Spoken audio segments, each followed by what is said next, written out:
Can you hear me now? I can hear you now. What's going on with your sound? Perfect. Nothing other than the fact that I hadn't changed the settings to receive input from the microphone on my headset, which was the key. So, what were some of the other names in the waiting room? I'll start adding them in now. So there's 7 waiting. Okay, admit all.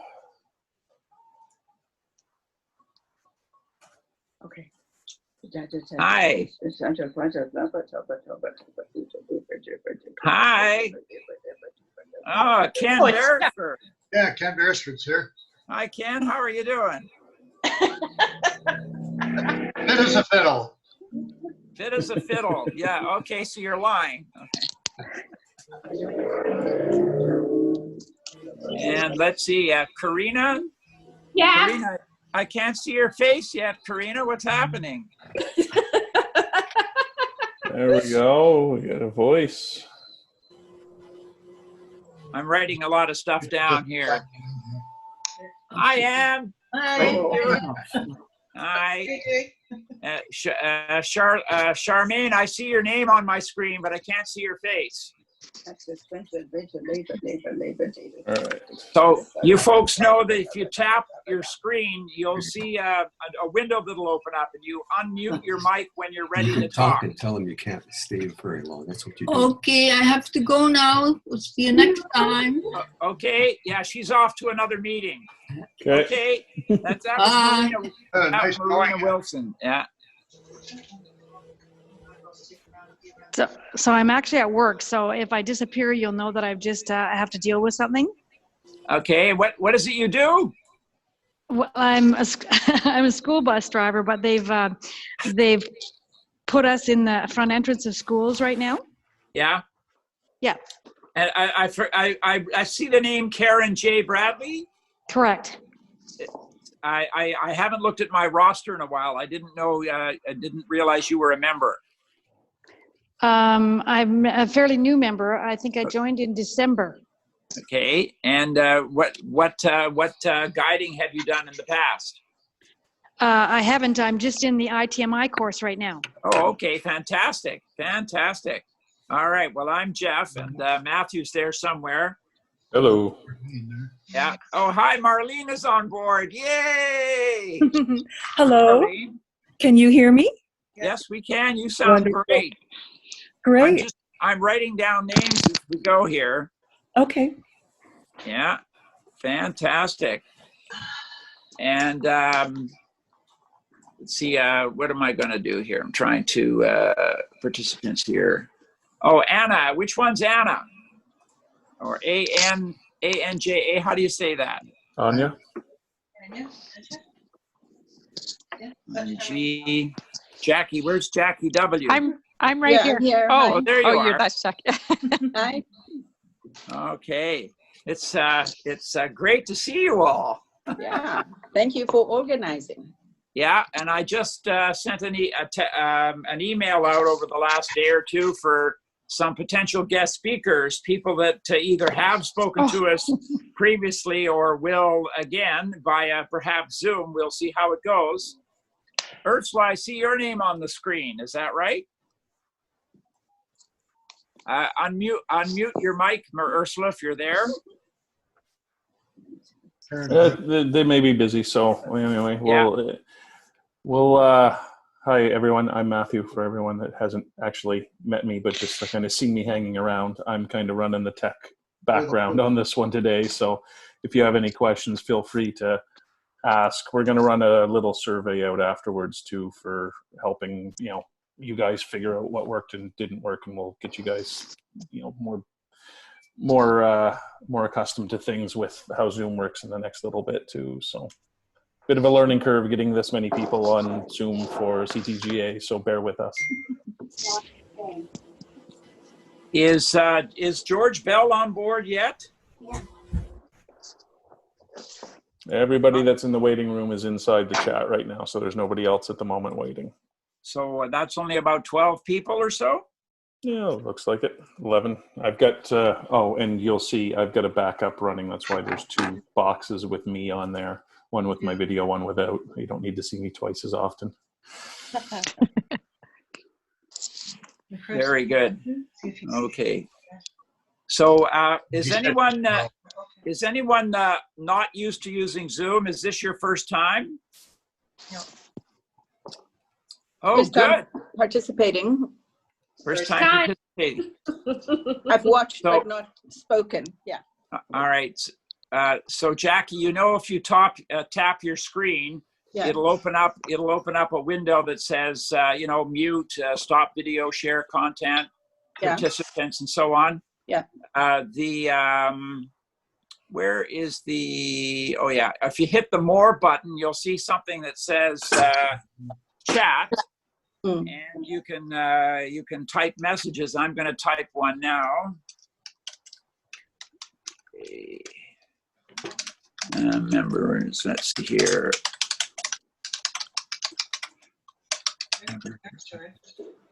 This is Okay. Here. Yeah. So yeah, if you hit your screen somewhere, and you look for that button with 3 dots, and it says more, tap on that, and then hit the chat button, and you'll see there's a message there. And if you want to type back, you can. You don't have to, but if you want to.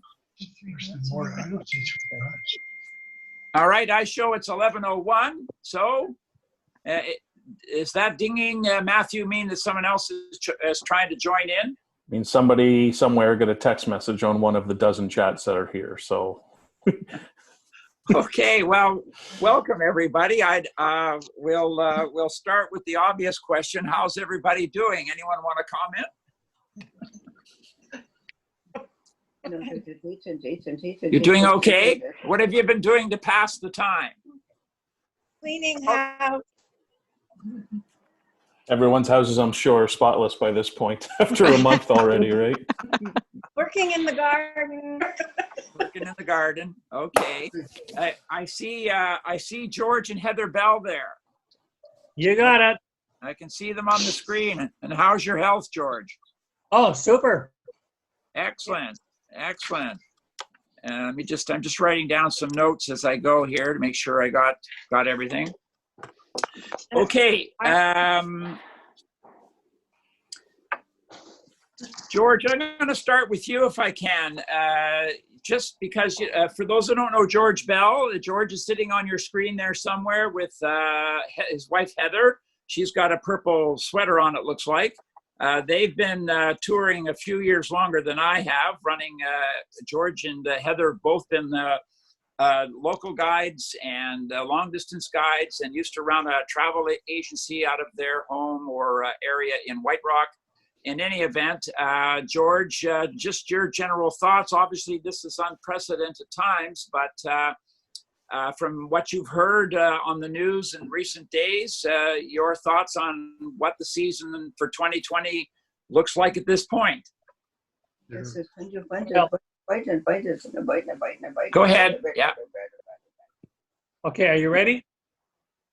Okay, I'm actually quite concerned about the summer. I really wonder just how much business there's going to be for guides and for the hospitality industry. Time will tell. My feeling is that we'll be lucky to get any work of any kind. And I'm also, George, I also wanted your thoughts on who you think will survive, who's possibly going to go under in the tourism business as far as bus companies or tour companies. Any thoughts on that? Yeah. Not really. It all depends on the financial ability of the various companies. I don't know. I'm as I said, I'm very concerned about it. I'm glad I'm retired now.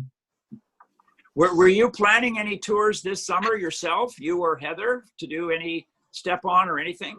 No, we're just doing personal stuff now. I mean, for the number of years we were in the business during the summertime, we never got to see our own province. So that's what we've been doing. We bought a motor home and we've been traveling around. Funny how that works, right? Yeah. Show everybody else around, but never get to spend the time yourself doing it. You got it. Will you try to go anywhere with these restrictions we have now? Going to be totally as to when everything opens up. Like the parks are all closed, and the campgrounds are closed. So The gas price is right, though. Yeah, you can afford gas now, but you can't go anywhere. you got it. You got it.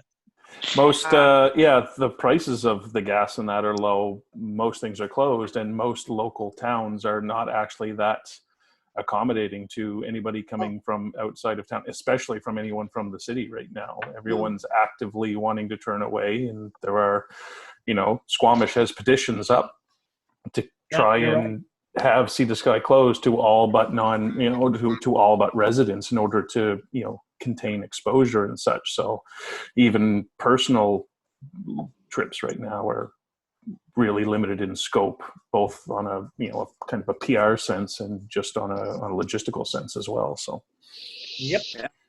Does anyone, especially I know Karina's there and Marlene, you guys all do long distance tours. Is one of the answers potentially, if there's anything for this summer, but certainly for 2021, is people wearing masks on the tour bus? Is that one way that people might be interested in getting on the bus, or do we need to wait for a vaccine to come out that's been proven that it's not going to have any side effects, and that's the only way we're going to get back to normal, somewhat normal? But that'll mean waiting a year. Yeah. at least, Yeah. – Any thoughts on that, Marlene or Karina? Yeah, I think it will take a long time for people to have the confidence to go back out there again. I don't think just a mask will help. I think people, they just won't go till they really feel safe. So I don't think till we have a vaccine there will be much coming. Any thoughts on that, Marlene, yourself? In the same situation, I think that's the way I feel as well. I think it'll take a vaccine and for people to feel confident that they're not going to catch anything. Yeah, There's another aspect as well to all of this, and it's got nothing to do with the actual vaccination or health of people on board a bus. It's just that the longer this goes on, the more into people's savings they're going to be dipping into, and the less discretionary income they're going to have to be able to afford any trips for a year or 2 years already. I mean, I would imagine most of them have tapped into reserves that they've got for this year only, let alone next year. And it all is going to depend on how long it goes on for. So, yeah.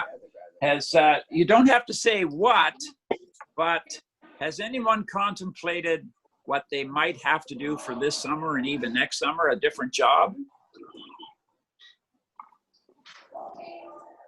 I'm going to be myself going and guarantee you the emergency response benefit is going to be extended. There's just, it's, at least for certain industries, tourism, it's going to be. I'd imagine that this is going to be a year-long program. Yeah, I'm just watching the headlines on the TV screen in the distance here, and the Canadian Airlines, or at least one of them, it doesn't say which one, has indicated on May 22nd they're looking at going back up in the air with flights unless there's border issues. No, it's probably AC, Jeff, because it's like they announced that as of April 26th, they were shutting down all their flights to the U.S. They still had 26 flights going in. So, yeah, it's completely shut down till the 22nd of May at the earliest. Yeah, I heard Gary's voice, but I don't see you, Gary. That's all right. It's dark. Go ahead. Matthew, Yeah, it's like I'm sitting out on the deck, so I'm kind of like in shadow. Imagine I'm sort of like this black thing in the shadows. I don't even, I see some other name. Matthew, I see 9 people on my screen at the moment, but how do I find more? If you scroll across your iPad, you'll be able to see a bunch of other people on your next page. Oh, there they are. I see Oh, there they are. Charmaine, Marta, and Fatima. Hi. Let me put Fatima here and Charmaine. Yeah. Okay. Jackie, Matthew. Okay, very good. Ursula, I see you there too. Okay. All right. Next question. See here. Okay, let's talk about something that worked well with one of the other study groups I'm on, which was with ITMI. They asked this question, sort of a puzzler, a brain puzzler for a future tour that you might be doing as a step-on guide.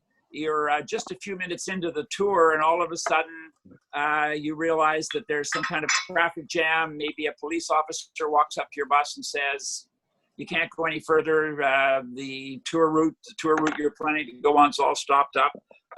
What do? The tour leader has whispered in your ear, you've got to show us something for the next couple of hours. What do you do?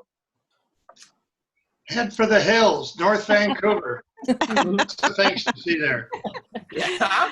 Yeah. Anyone else? Other suggestions? Well, depending where you are in the itinerary.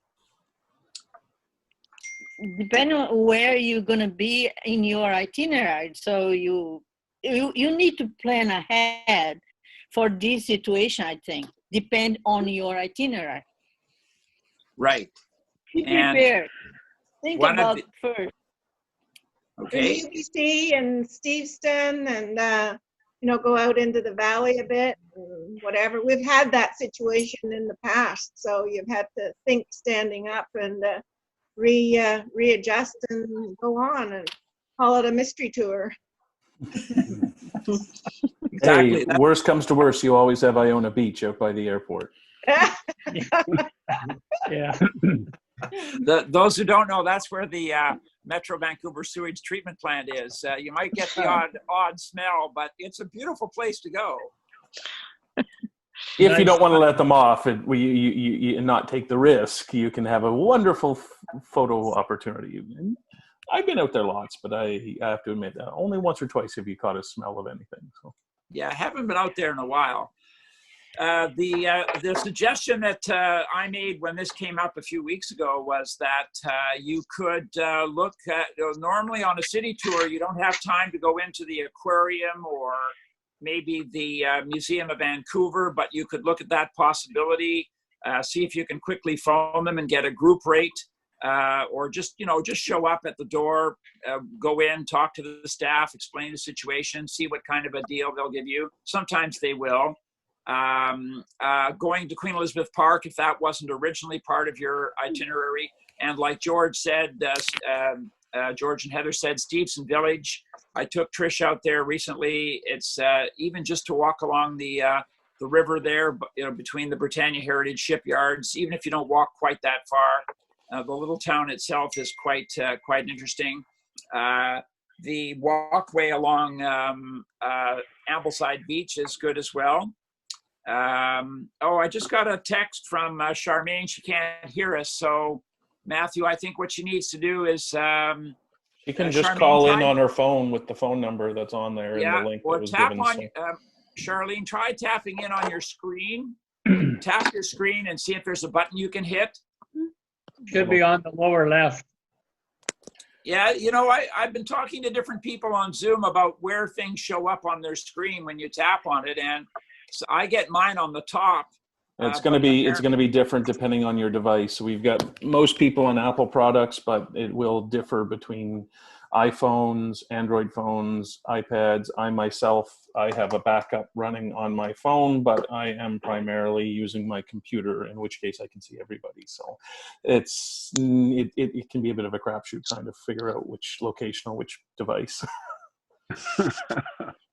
All right, I'm just telling Charmaine to try booking back in, and I'm going to tell her to hit the internet audio button, which is something people miss as well.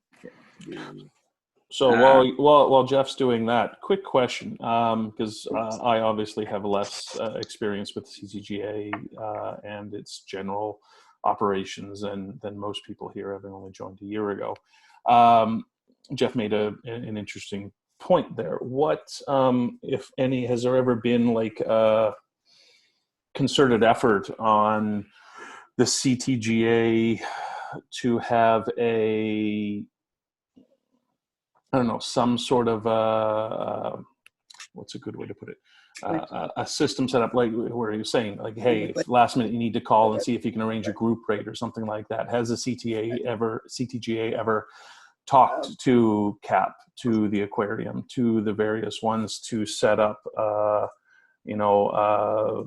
account, basically, so that if people, here's Lorraine, I'm just inviting a couple more in, something like that. I'm not sure how that would work logistically, but there's obviously a louder voice if the CTGA speaks as a group with its 170 members or so, as compared to just a random tour guide calling in, and saying, is that something anyone's ever thought of, or is it something that's been tried? I'm just not sure. So.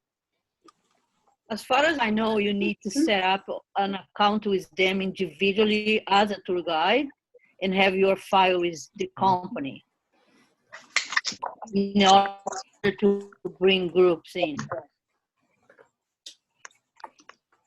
Yeah, that's been my experience. But my experience when I've called sort of last minute is that they don't really care who you are. It's just how many people do you have? When are you coming? Okay, come on in. We can arrange to let you in for this amount of money.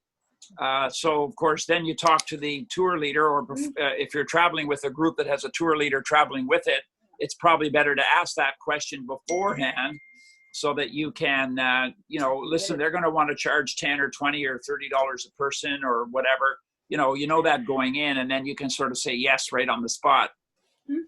So my particular question leans into another aspect that's coming up. That's no one heard it from me, but the requirement for pre-registering at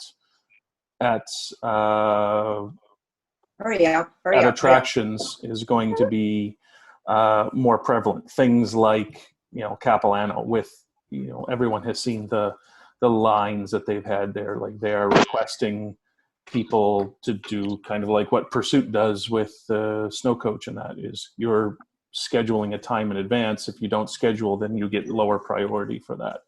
That's something that's coming now that may end up being pushed off depending on how many more or less people are going to be coming over the next couple of years with the current situation. But that was in the works at CAP for sure. So,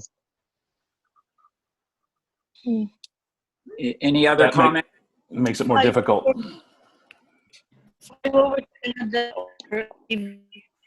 Look out Capilano, you need to have reservations with them. And if you are paying with your credit card, collecting them and paying you with your credit card, you need to have a file approved with them. Otherwise, you pay cash for sure. But they want to know ahead of time that you are going there.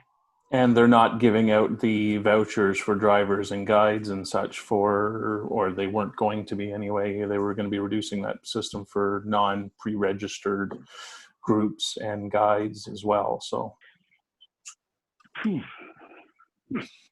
Okay, I see. Why bother? Why bother? With which part in particular? Yeah.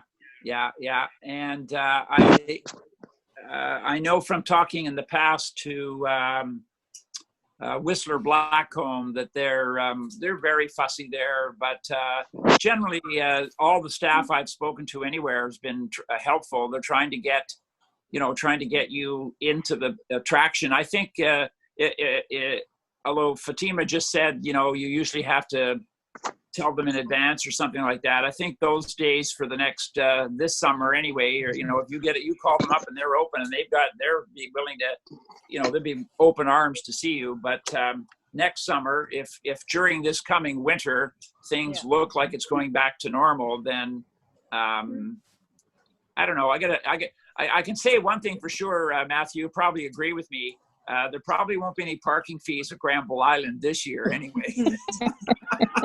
They'll be so happy to have a bus show up on the damn island. Not only can you park right here, you can park anywhere, pal.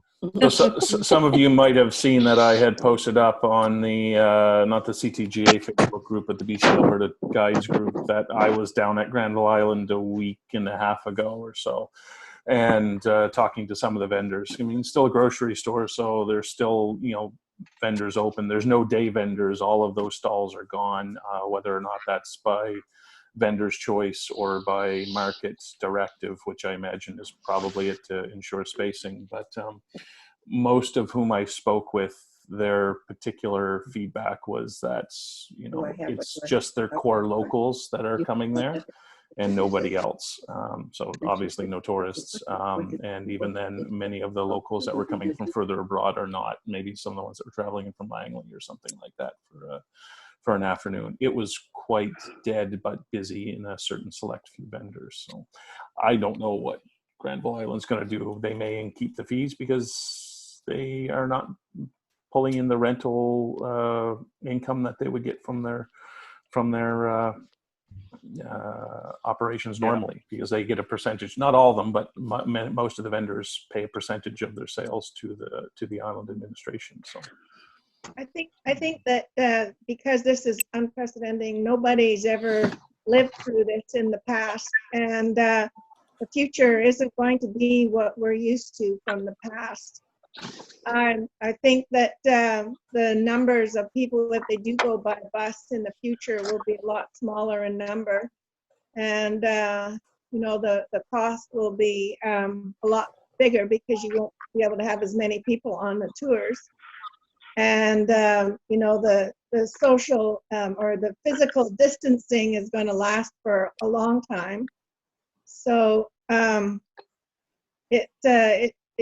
think it's just it's a rolling stone, and we just have to sort of invent ourselves every time the situation changes. So yeah, it's just going to be a very interesting time. I hope somebody's writing a book about this and the steps that they're going through. It must be a small library of books after this. I'm sure the statisticians are having a great time now for all kinds of things, starting to document changes in society that they've never been able to do before, at least on a scale they've never been able to do before. But I definitely think a lot of people, even if they had a vaccine tomorrow, are already uncomfortable enough being close to people that their habits have changed enough that they're not going to want to be close to people for a while until it's been demonstrated to be, you know, safe and you know, not contagious anymore.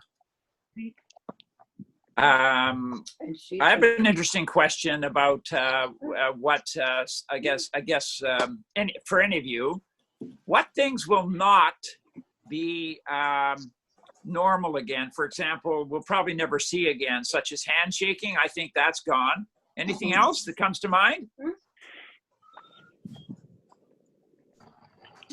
I think people will get back to handshaking. Passing pens around. What's that, Lorraine? Lorraine, what did you say?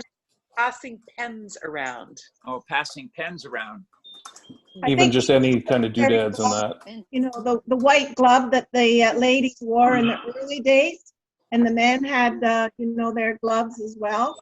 People will start wearing gloves on a regular basis now.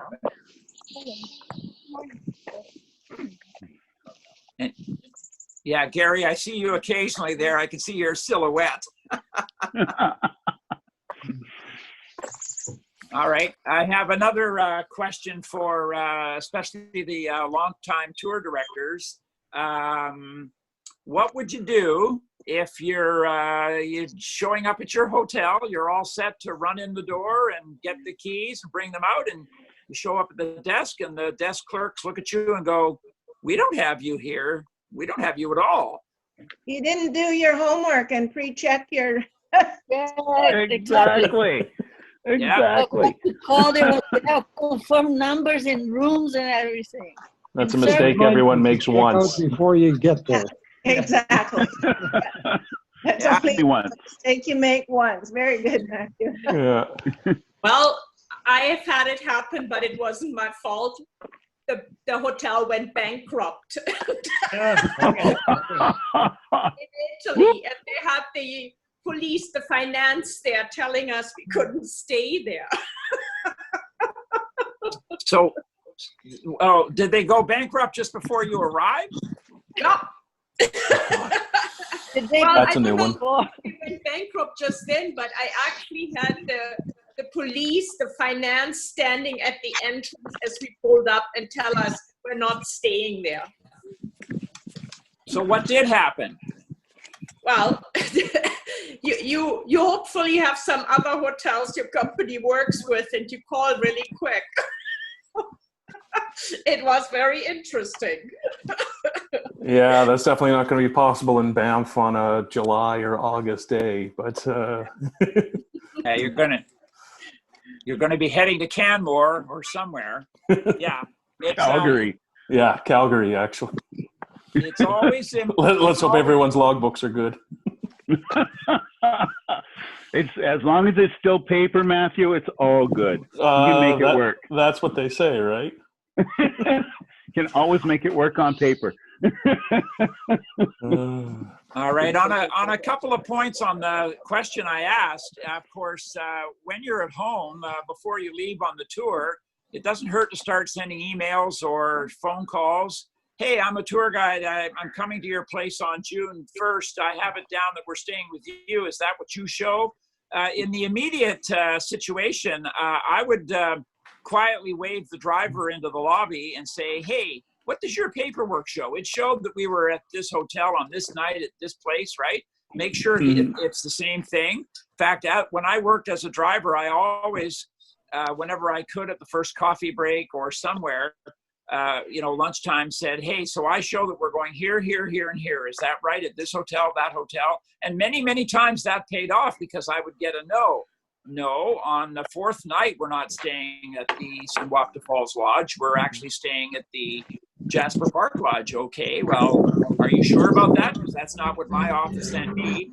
And anytime you call a hotel, and of course, you should always be phoning a few days in advance or longer, make note of the time and date you called and who you spoke with. Yeah, I prefer sending emails because then it's in writing.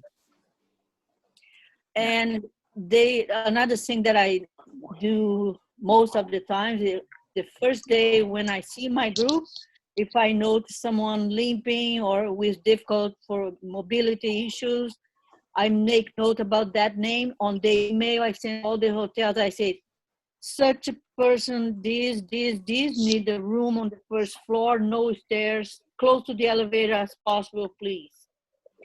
So that I always do.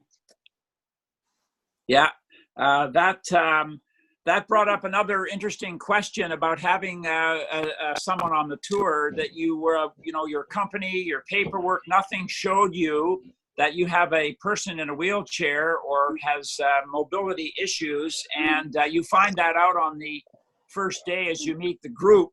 It's usually a great idea to take them aside and say to them, do you have any special needs in the hotel? Obviously, you're going to need to be on a floor where the elevator's working, but what about the bed? Do you need to be in a single bed, a double bed? That's the other thing with some couples as well, making sure you have it clear as to anything they like about the room, and making sure you've called the hotel ahead to make sure they're aware of that. Any other tips anyone can think of that are along those lines? I can mention something. It's Jackie. Can you hear me? Yes. Yeah. Okay. So I had last summer where I had a lady, we stopped in Manning Park, and she fell in the washroom and then required a walker for the rest of the tour. We were heading to Penticton. We were doing a wine tasting tour. I called ahead to a local drugstore and rented one. And by the time we got there, it was ready. I went and picked it up. She had the walker for the entire tour, and then we handed it back to them, and she paid the rental fee on it. So you have to be thinking on your feet. And this lady, I spoke with her, and she said, "Oh no, I'll be okay. I'll be okay." And I arranged the walker without even telling her. I just did it because I could see where this was going to go. And she was so grateful when she got there. And my manager, the company that I work for, was so impressed. She's like, "How did you manage to find a walker in a small little town like that?" And I said, "I just called around. I called ahead." So, Perfect. you have to be able to think on your feet and get support where you need it. And luckily, in this day and age with the internet, it's all at your fingertips. You can get this stuff like literally in seconds. You can make this stuff happen. Yeah, I was on a Victoria tour about 5 years ago, and they came to me just as we were approaching downtown and said their camera had busted. They only needed a thing. They knew it was easy to do. And I thought, gee, in Victoria, I don't know what the odds are going to be to find a camera store, especially in the era of not many people having a real camera anymore. But somebody on the bus quickly Googled whatever they Googled, and they gave me the address. I recognized the address as being just near the Bay Center, we dropped everyone off. They ran up the street, and they came back later after their free time was over and said, "Yeah, the camera store was there. They got the issue fixed." Yeah. That's one thing about being a guide. You got to be resourceful. Yeah. Just quickly, Jackie, how did you get it back? You said you were at Manning Park. She used it until the last day of the tour, and which we were staying in Penticton doing wine tasting in that area, in the Naramata Bench. And at the end of the last day we were there, we returned it. And then we were just driving back to Vancouver that day. So she was fine in the bus. No, that was easier than logistically. Yeah, but you know what? I've done a Europe tour where I had to rent wheelchairs and walkers on a 16-day Europe tour with a bunch of seniors, and I had to rent walkers and wheelchairs there, and I did the same thing. We had to pay a fee to have it dropped off somewhere else, but I was able to do it, and that was all going through Europe, all in Belgium, Germany, and France. The guests paid the fee to you prior, or how did that? Well, I paid for it initially, and then it got reimbursed later. Yeah. But I've done it in Europe and I've done it in Canada, both.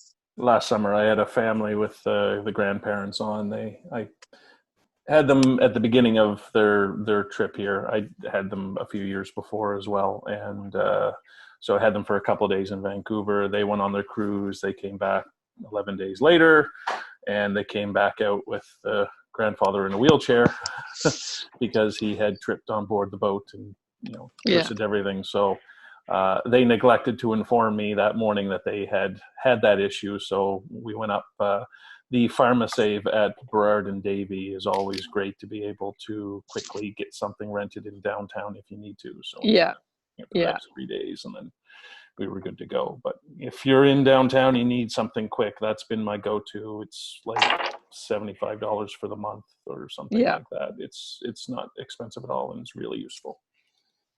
Another thing is if that had happened to me while I was parked across the street from a high-end hotel like the Empress, the concierges in those big hotels, they're just amazing. And, you could quickly step in and say to them, hi, blah, blah, blah, any quick recommendations you could give me. And they're usually pretty resourceful.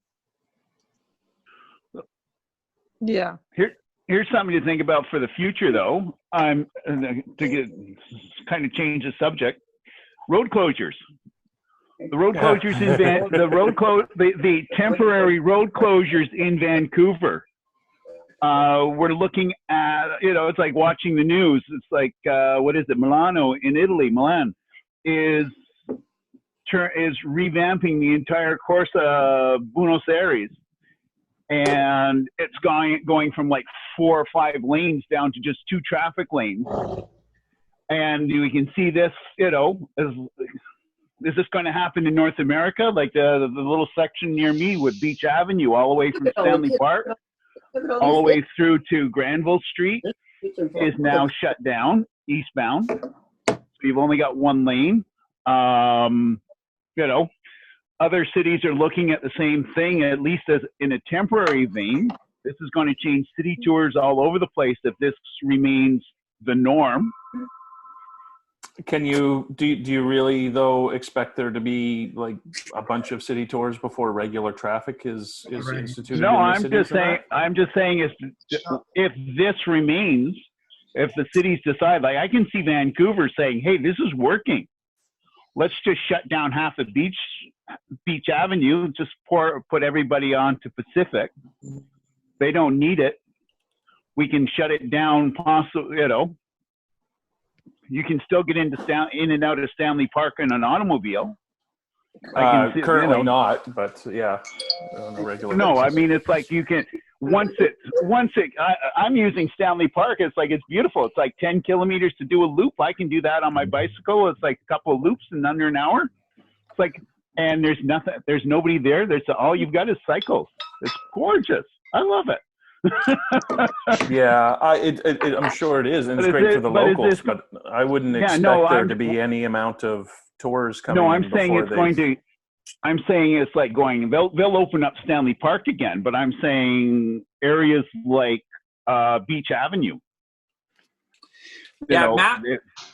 Matthew and I, over the last year or so, Matthew, we've also become part of the group of tour bus people that show up at.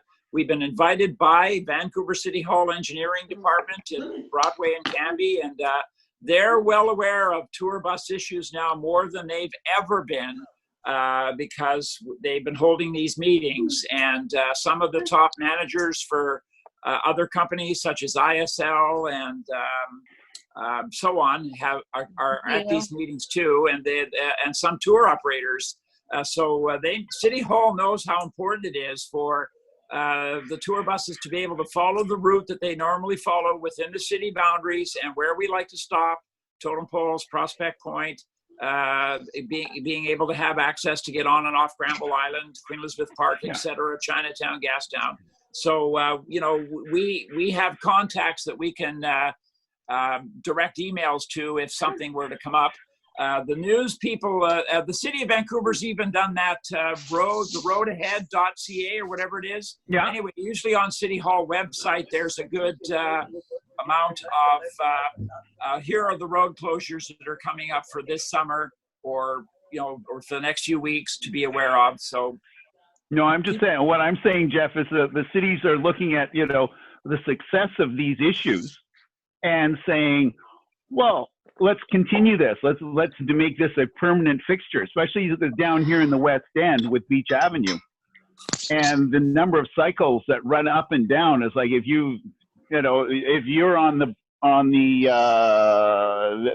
standard seawall lane at rush hour, it's crazy down there between the people and the cycles.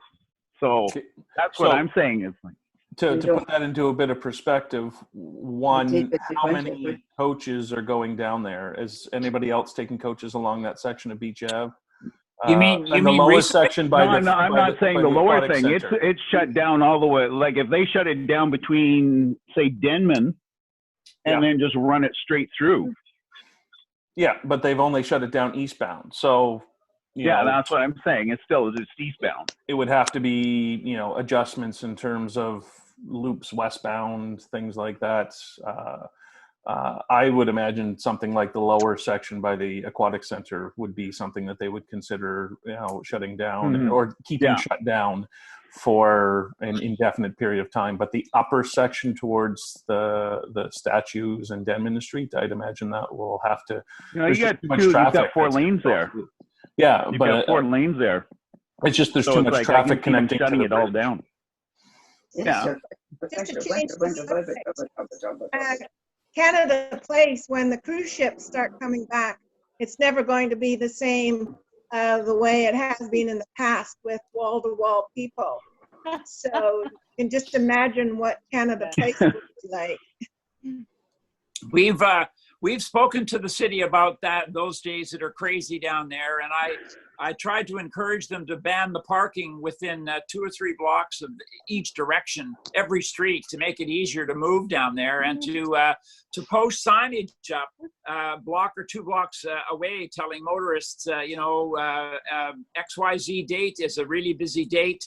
Don't come down here unless you don't try to just pass through, this kind of thing. I mean, information boards, those new electronic reader boards that you see on Highway 1, and you see them in the States and like Seattle.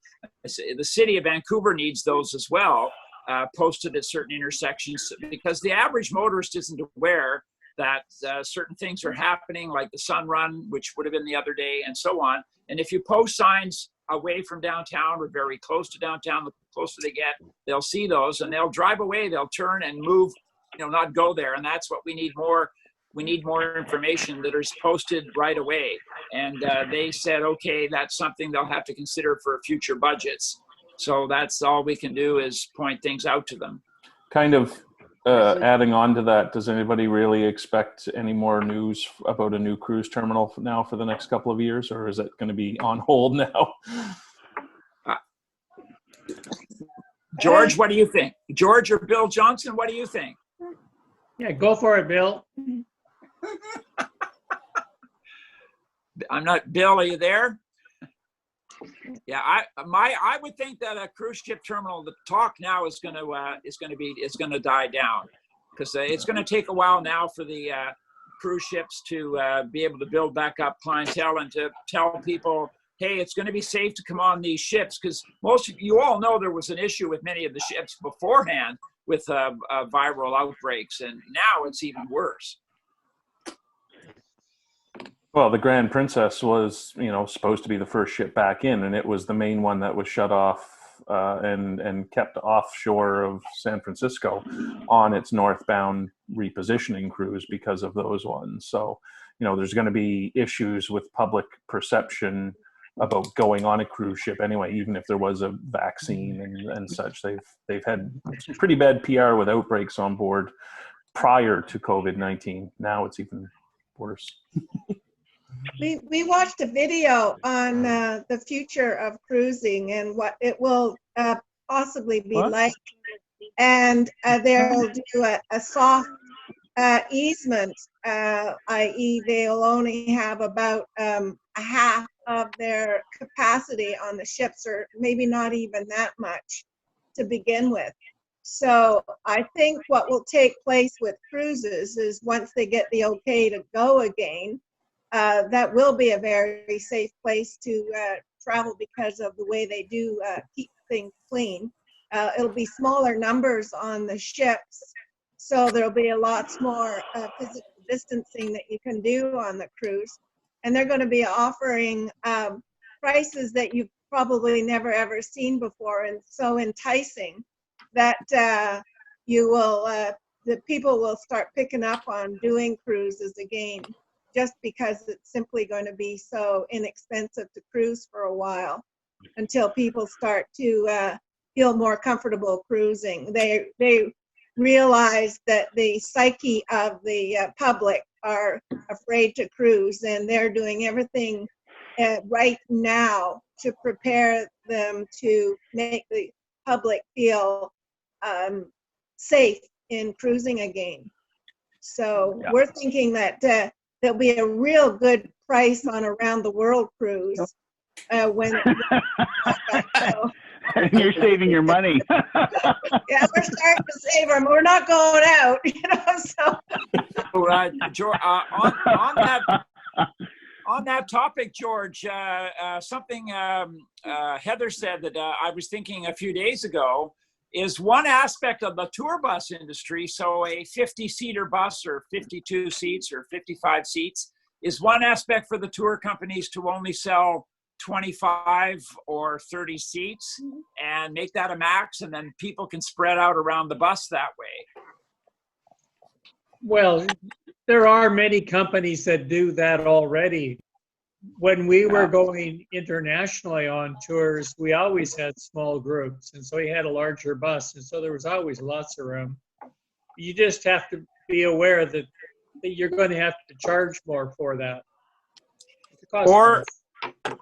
Or make the tour a bit shorter so that they don't need as many people to make a profit, right? Well, if I'm going internationally, I don't want a short tour. I'm taking a group to Australia, I want it to be at least a month. So that brings up a good point. Which segment of the market is everyone thinking is going to be coming back first? The lower end or the higher end? Big spenders or the budget conscious? People, anybody with money.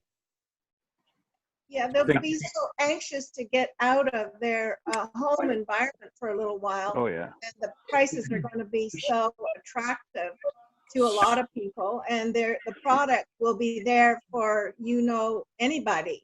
People that only have a week's holiday or 2 weeks holidays, up to people all the time in the world. So.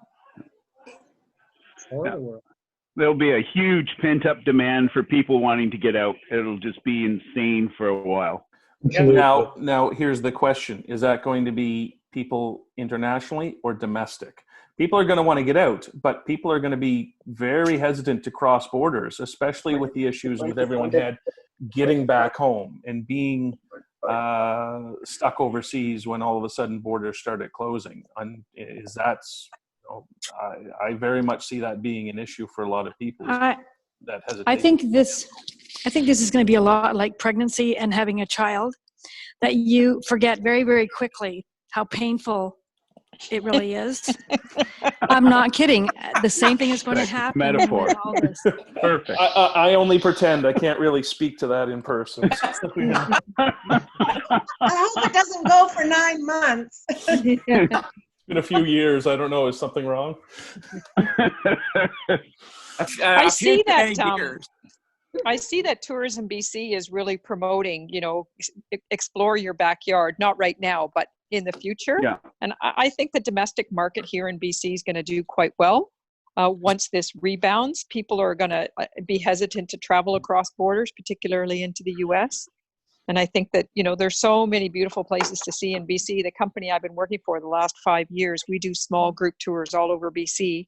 And we've been selling these small, groups of 25, max 25 people on 55-seat coaches for the last 5 years. And it's been very successful with an older demographic over 55. And it's been very successful. Good. Oh, good. I'm so glad that you did this.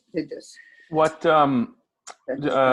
just out of curiosity with everyone, has anyone been following the Destination Canada webinars that they've been putting out? They've done only a couple so far. I've done one. Yeah, so the first one was just kind of a general thing, with a few people. The second one, they had the Minister for Tourism, Melanie Joly, who basically was just, copying the line about CERB and EI and all that. But what has come out in their initial one in that was that their push for the next couple of years is going to be on domestic tourism. They've stopped international advertising for Canada as a destination at the moment. When that may resume, that's another story. But their strategy was going to be shifting towards a more domestic based tourism. We all know how expensive it is to fly in Canada. And how Canadians have generally gone elsewhere rather than traveling within Canada in any large amount. I don't know where everyone's from. I'm from Nova Scotia. I had no idea what it was like out here until I moved here over a decade ago. And in my experience, there's been lots of people in Canada who just have never been to the rest of Canada. Do you see any programs, any ideas, any thoughts on how that may increase at this point? Or do you see domestic tourism changing at all? We agree with you, Matthew. There'll be a lot more Canada and inter-Canada tours. So, are Canadians going to want to take tours from other, Canadian residents and that sort of thing, or are they going to be traveling themselves more independently? Because that's a twofold thing. Hotels may do well, accommodations and restaurants and attractions may do well. Tour companies, on the other hand, with domestic tourism, probably aren't. That's what I think. I don't think if Canadians travel, they rent a car and they do it on their own. I don't think they will go with tour companies very much. Even as some sort of, I see it as, if the strategy that they're looking at, and they haven't really released much, they're still working on it, is to be expanded, it would have to include something like flight subsidies or something like that, because it's just $1,000 round trip per person for a family from east to west coast, just, you know, $4,000 just to begin with is not really tenable. If they did have a, you know, some sort of a subsidy, I just see them arriving and renting their own vehicles and doing their own thing. I don't see tour companies really being a large part of a domestic travel initiative or program. It's been like that for years. And that's what I'm saying. Like, that's where I see Destination Canada is wanting to promote it, but it's only going to help certain aspects of the domestic tourism industry with something like that. So well, that's where the tour guide has to reinvent herself or himself to be, you know, available to family units rather than just to groups. But I think in the end, people want to go somewhere internationally again. It will take a little bit, but people want to go to Europe. People want to go to Australia. People want to go somewhere. I also think, yes, it will take a while, but there will be the point where people say, whatever. And that's what Destination Canada was talking about, that it's going to be a couple of years of domestic pain before people go internationally. So your insurance, your travel insurance will probably be part of what demonstrates what you're going to do. They may not cover pandemics that we've got right now. And which is going to be scary for a lot of people if all of a sudden they're buying insurance normally, and now because of the reality of this, insurance companies are either going to charge a very large premium to cover you for, you know, a pandemic cancellation, or just not cover you at all. That's gonna have an effect on people and their travel choices. So. Yeah, it will. You know what? I'm licensed to sell travel insurance, and that whole industry, you're going to see a drastic change in that. I was scheduled to go to Europe on March 13th this year with a group of high school kids, and 2 days before, the school board backed out and said, no, you're not going, which I was grateful for. And the insurance, was an issue for sure. And going forward, next year, when you go to buy insurance, it's going to be a whole new ball game. It's not going to be what you have right now. I mean, that's a potential way to leverage domestic tourism, is the fact that insurance is not going to be needed to be able to travel within this country, and that there is so much to explore that hasn't been explored by most Canadians. Well, you do need insurance to travel in Canada, because it's called out of province, because the BC provincial health is different than other provinces. So, but for the company that we buy through BCAA, and we only need a 3-day out, even if we go into Alberta or beyond, but we can go for as long as we want. So as long as we have a travel insurance for 3 days, then we're good to go across Canada for 4 months. So I would assume that premium, though, is still far less than an international trip may end up being what this is going to be going. So it's more affordable for a family for that domestically. Yeah, you're just got a 3-day out, that's all. And I think you're also going to see airfares are going to drop drastically domestically, because the airlines, of course, are all hurting. They've all kind of basically more or less shut down. And I was a flight attendant back in 9/11, and I watched what happened to the industry after that, and that is not as drastic as this situation. You're going to see a couple of airlines go under completely that just aren't going to survive this at all. The flag carriers, WestJet and Air Canada, of course, they'll survive, but things like Sunwing, Swoop, Flair, Transat, who knows what's going to happen to on those the East guys. Coast, things like that. Porter, So you're going to see some airlines disappear for sure. Some airlines are going to disappear because there's not going to be enough demand to fill those airplanes, and they're not going to fly around empty. They won't make any money. Which is what I was saying earlier about having, some sort of a subsidy put in place, or some sort of a federal program to subsidize the cost of domestic travel for Canadian residents and stuff, to stimulate people getting in and traveling like that. And it may be that the airlines are going to have to start reducing all of their fees when the airlines can only put half the seats in, because if they need to leave those extra spaces in between, you have every second seat.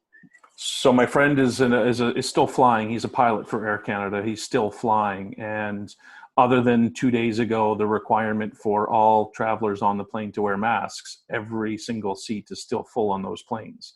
You know, the number of flights are reduced, but there's no distancing on board any aircraft right now in Canada. There isn't right now?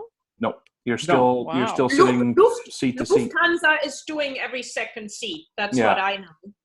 Yeah, but they're not traveling to here. It's only, you know, we're basically only getting now at this point, you know, flights within Canada, at least with Air Canada anyway, other than, you know, for I think 2 weeks now, the flight attendants on board have had PPE, that they wear full PPE, but there was no requirement until 2 days ago for the passengers to have any form of it, and they have no distancing. You're still together, and that's you know, for a lot of people, that's just not going to be a comfortable proposition for them, you know, even you know, for a while. So people are flying now just because they have to. Yeah, and seat costs are based on how many seats are on the airplane. So they weigh out the cost of the fuel, the crew, you know, maintenance, all of that based on, you know, per seat, per mile. So and in order to distance, you'd have to have some sort of a cost subsidy from, you know, some sort of federal program in order to twofold tackle that Except issue. the government can't bail out everybody. You know, like we're gonna run out of money. Like, I don't even know how they're doing it now. Our taxes are going to go sky high. That's what I figure, because where's the money coming from? I mean, it's great that they're helping us all out. I'm very appreciative of it. I got that emergency benefit, and it's fabulous. But where's the money coming from? Okay. Say that again. Which one? Well, it's two and two. What's the question again, George? Well, I didn't have a question. I'm just saying there's no free lunch. If they have lots of federal subsidies, we're going to be the ones paying for it. Mm-hmm. I'm on a Facebook group that mostly has a lot of Americans on it, and they're furious. A lot of them are furious that the U.S. federal government might give bailout money to some of the airlines in the States, and they don't think that should be, especially all the years that they've raked passengers over the coals and charged them, nickel and dimed them to death, shoehorned them into a tiny space and so on. They're not happy. Oh yeah. Well, you saw that thing I posted a while back, Jeff. It's like the big investor that said it's like, let them go, because it's like the only people that are going to lose when the airlines go down are the so-called you know, smart investors, the elite. Mm-hmm. That's what those are the ones that are going to hurt. And as someone said, having capitalism without bankruptcy is like Catholicism without hell. It's an interesting way to put it. I can work with that. All right. We're just getting near closer to 12 o'clock, and I hope you folks have all felt that this was successful. Matthew has created a form which will get emailed out or somehow get out. And if you want to return it, we're always, of course, I'm hoping to do this again next Tuesday with a guest speaker. I'll get back to you on that. Tuesday at 11 a.m. Does that time work for everyone? Is there a different time we should consider? Or we got all the time in the world, Jeff. I'll check my sure. I'll have to check my calendar. Yeah. Jeff, you were changing your background. So what were you doing? Traveling? Yeah, how did you do that? All right, so here's what you do. Okay, just as a little heads up too, for a lot of the technical questions about that, I'm going to have a little spot in the little survey for you guys to ask those as well, and we can help you out too.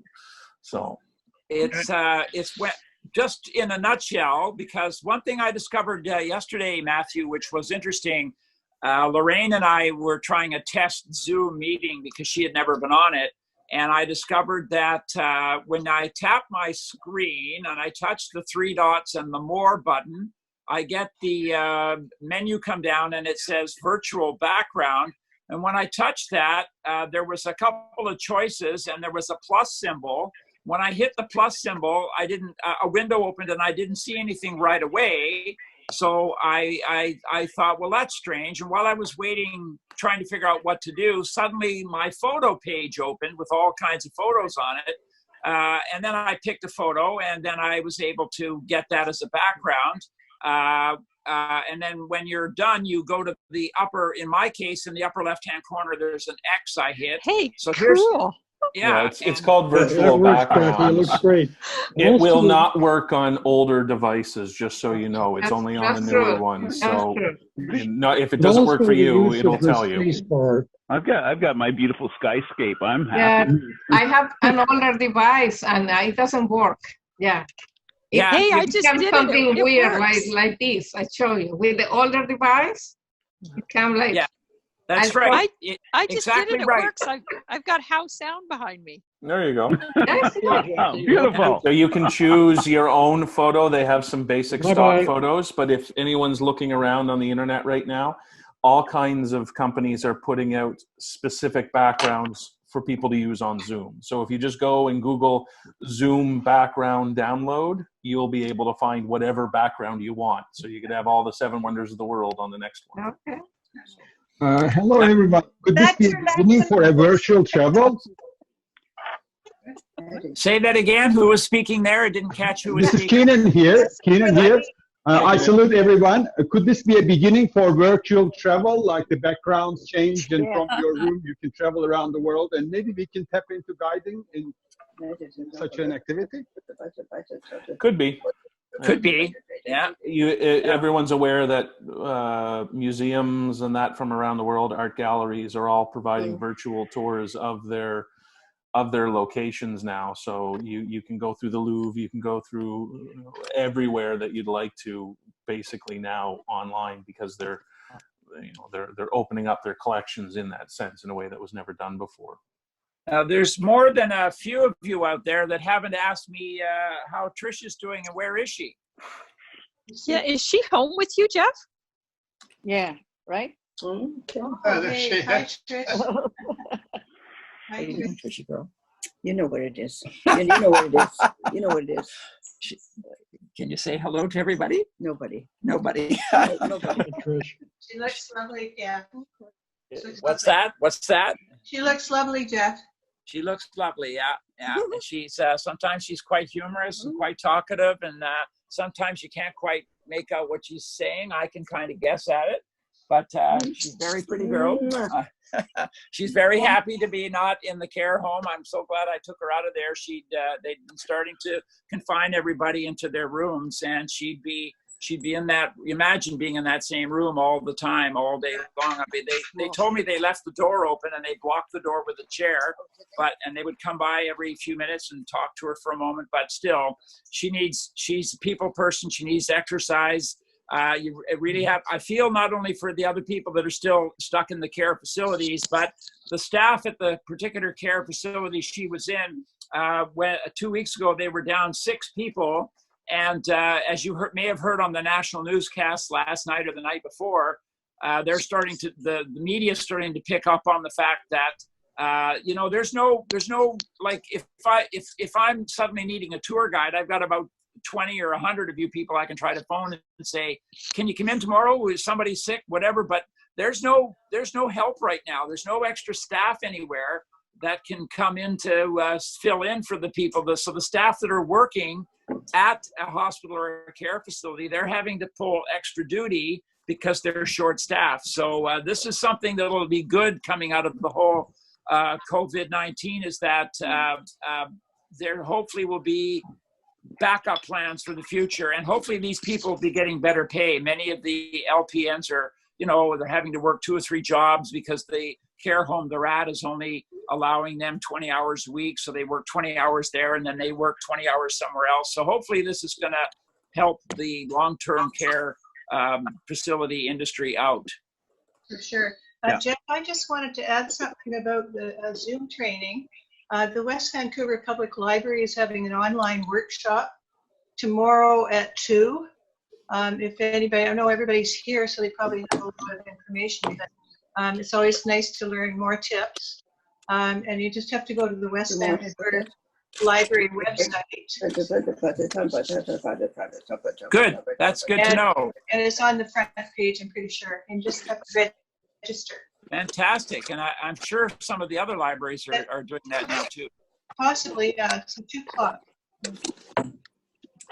All right. Anybody else have any comments or anything at all they want to add? Yeah, I just want to say thank you so much, guys, for creating this platform. The important thing is we have it. So if we need it, we have to have an important things, can get together. So thanks, Matt and Jeff. Yeah, Matt, Jeff, thank you. Thank Not you. a problem. Thank you so much. Nice whoops. So nice to see everybody. Yeah, you'll have a good feeling the rest of the day, like you've been somewhere. Big meeting, 20 people. Thanks. We were up to 24 at one point, so that was the highest 24. amount. I was hoping, I was thinking with almost 200 members now, we might be able to hit upwards of 50 or more, but perhaps some people didn't know. Spread the word to everybody. The account that I have will allow us up to 100 on the screen at once. So, yeah, the email went out to everybody, so yeah, it happens. They got to choose.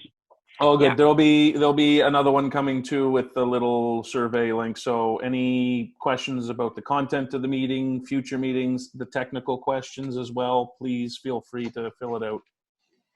Thank you. Good. Yeah. Awesome. Good luck. Yep. Bye. Hey, thank you, everyone. Thank you. Take care. Thank you. Bye-bye. Yeah. Bye, everybody. Bye. Thank you. Thank you. I was going to say just a minute. I wanted to see Matthew if or Jeff. Yeah, I'm still here. You're still here. We don't see the 3 dots on our screen. Can't see you either. What kind of device are you using to access? We're on a Lenovo PC. You're on a Lenovo window. Okay, so when you are looking at the screen right now, are you seeing everybody at once, or are you seeing individual people as they speak? Got the gallery view up. Yeah. Gallery view, perfect. Okay, so if you take your mouse or your trackpad and put it over your particular window. Yeah. Okay. Oh, there it is. There's a menu with a number of options for you.